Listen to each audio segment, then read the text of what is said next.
What's going on, everybody? Eric Lindquist at Stochastic here in the OddsShopper channel, coming to you with a Thursday night football edition of Lindy's Leans, Likes, and Locks. Hit that like button, subscribe button, notification bell. Goes a long way for me on this video. Goes a long way for you. That way you become a president of our great content is going live here at our little neck of the YouTube woods. Your boys doing tons of content here. It's NBA season. It's officially here. We had a 10-game slate here on Wednesday.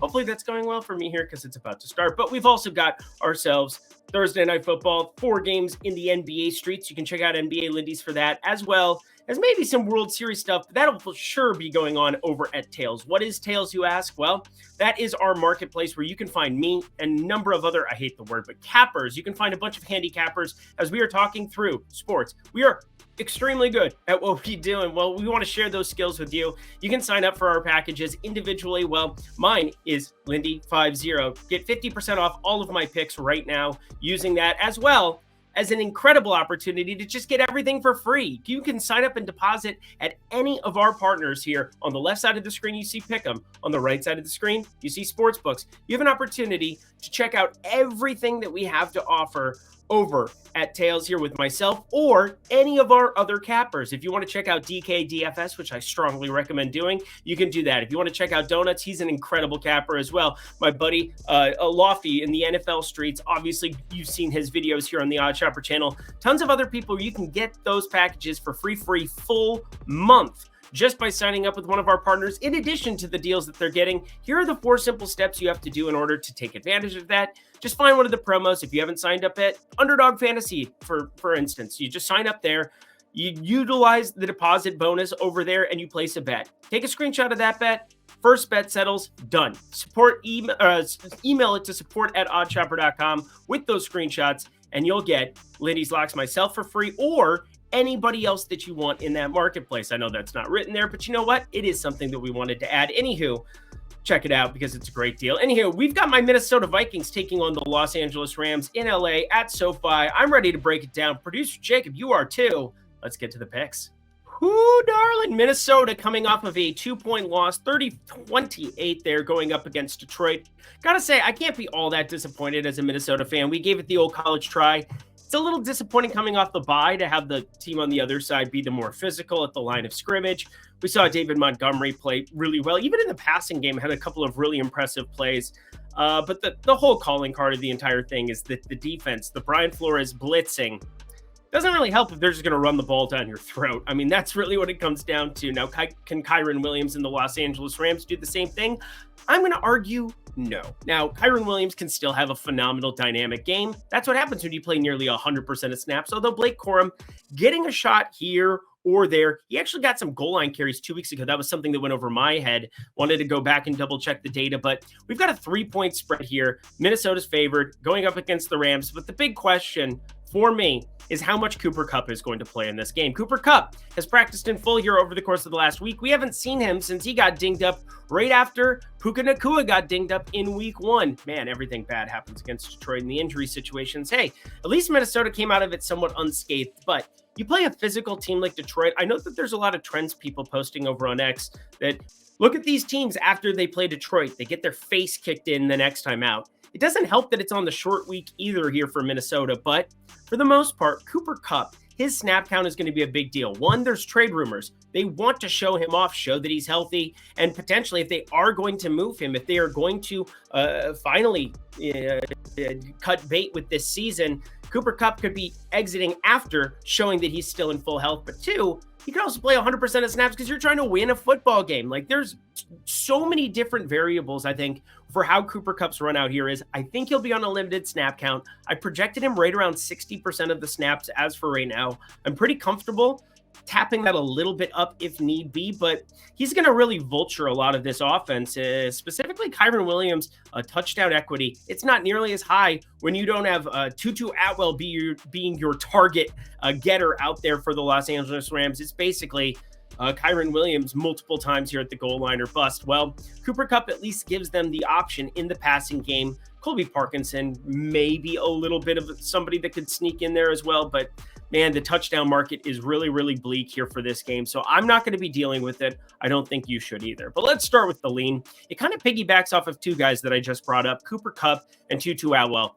I'm not comfortable with my projection on either of them right now and their snap counts. Again, I've got Cooper Kupp at 60% of snaps. I have Tutu Atwell higher, but I don't see the target share going up by any means in any way, shape, or form for him in this football game. Last week was the best that we've really seen out of him. Now, he was a massive, massive stud back in college, and he hasn't really shown out at the NFL level, but now he's been getting a little bit of trust here on the other side for Matthew Stafford. 9 and 10 targets the last two. They did have that bye in between there. I gotta say, though, Tutu Atwell is not that guy. And sitting at 40.5 receiving yards right now, 3.5 receptions, I'm probably going to stay away from. But, God, I kind of want to take some correlated props, potentially some correlated pick'em here, where you have Cooper Kupp, 69.5 receiving yards, and Tutu Atwell, 40.5.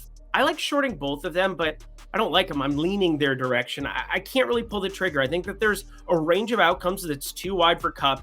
If he only plays like 30, 40% of snaps and just, hey, here's your audition. Go catch a couple balls, look healthy out there, and then we're going to put you in bubble wrap because you're worth a second rounder to a lot of teams that are in contention. I mean, Pittsburgh would do just about anything to have Cooper Kupp over on their side of the ball with that version of Russell Wilson that we just saw in primetime.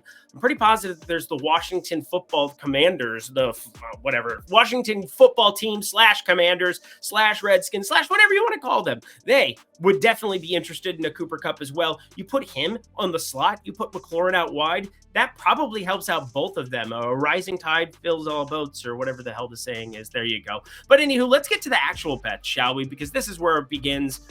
I know it's a short week, and I know the trends people are just all over the place saying Detroit. You play Detroit. It's a physical football team. I mean, God, a lot of people getting injured against Detroit, if anything, if we're going to just be dead honest about it. But I like Minnesota in this game. I have a very small play on my Minnesota team. You should know by now, I am not a homer. I am not somebody who goes out of my way to find ways to just bet on my football team willy-nilly. In fact, kind of the opposite. I've bet more against the Minnesota Vikings over the course of my betting tenure than I have bet for them. I know that for a fact, because then it's kind of a win-win situation, I suppose, in the back of my mind. But really, it's just the data. Our defense is still undervalued with Flores. I mean, I can't believe PFF's grading on it. It almost makes me want to throw it out the window. 24th, that's a joke. This is a team that was playing at a top 3 defensive level amongst everybody. They just ran into a buzzsaw. Detroit is the best team in the NFC right now. You cannot tell me otherwise. In the AFC, it still plays through the Chiefs, although I think that there's some challengers coming up at the ready. But they went out and got Hopkins today, which I find to be a very interesting ad. We'll talk about that, of course, coming in to Sunday Lindy's. But before we jump to the other side of this one, I want to at least throw out one other thing for Minnesota, why I feel confident about their offensive personnel.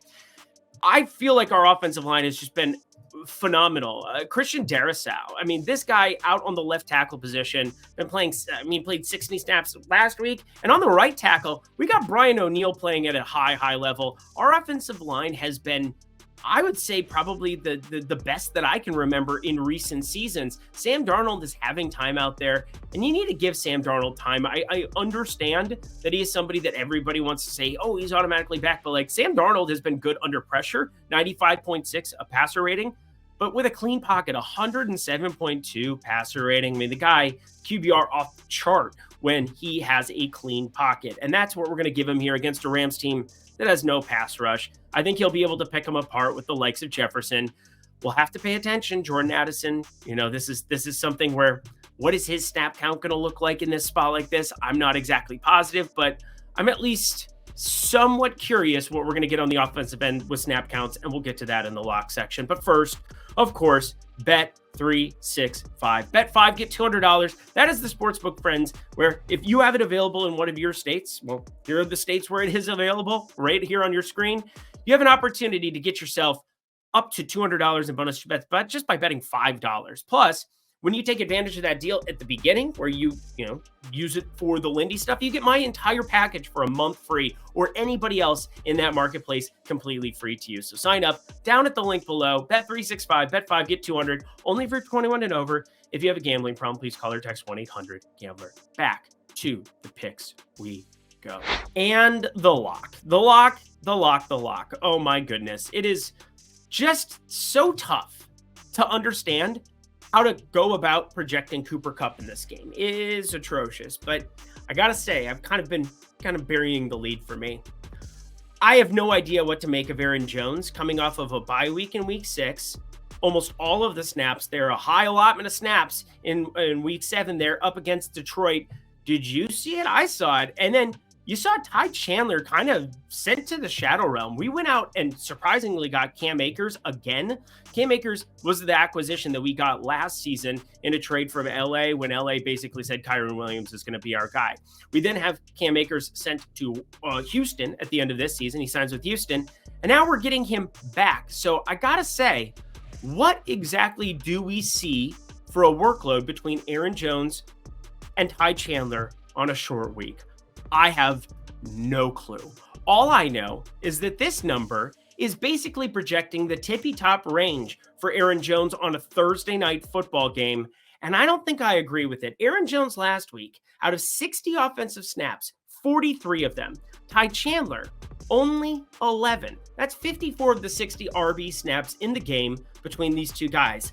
I got to think that they were putting Ty Chandler a little bit on ice, and that game was back and forth. We were trailing. Ty Chandler, not your most noted pass catcher, needed Aaron Jones out there for that dimension to his game, and maybe that's why we went and got Cam Akers to try to make this a thing. Now, will he be active here? Because he was active for Sunday's game against the Lions. I think he will be, and I think that that might be a guy that if we are behind or something is going on, we potentially try to keep Aaron Jones to 2/3 or less of this snap count. It just makes too much sense. He's too injury prone, and he's been too valuable on the offensive end to give him too much of a workload and potentially put him in jeopardy. Now, it's a little bit of a bummer considering he's averaging 74 yards rushing on the ground per game. He's averaging 9.5 receiving per game in that dimension, but you put the two together.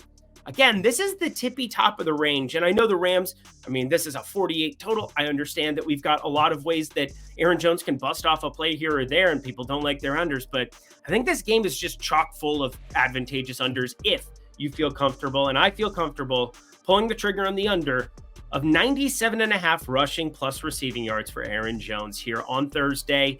Again, he's going to need to be somebody that we utilize still within this game, within the framework of the game. But I bet that on a Thursday night, Kevin O'Connell's too smart. He understands that this is a game that you don't have to push Aaron Jones to the limit, where we might have to later down the line put him a little bit in bubble wrap, give me that under on the tippy top of his range. And that does it for another edition of Lindy's Leans, Likes, and Locks Thursday Night Football. You know what to do. Go to that comment section. Let me know your favorite plays here for the Minnesota Vikings, Los Angeles Rams. I'm going to be watching. I'm going to be paying very close attention. It is my football team after all. Check out Tails, everybody. Lindy50. That gets you 50% off all of my picks. And if you guys are so inclined, if you haven't signed up with one of our cool partners, you have an opportunity to get that completely free for a month. Yes, completely free. That's a $50 value just by checking it out, in addition to all of these other great deals that they're throwing up there. Look at that, Producer Chicken, just throwing it up there for the people. Bah! Wait for it. Do it one more time. Do it one more time. What? Yeah, there you go. What? Now. All right, we're gonna end the video now. That's got to be what we do. All right, y'all. Until next time. Until Sunday, Lindy's, and then check out NBA Lindy's, and well, we'll have some World Series goodness here as well. It's a good time to be a sports fan and a sports bettor, especially. I'm Eric Lindquist. Best of luck in the NFL streets on Thursday Night Football.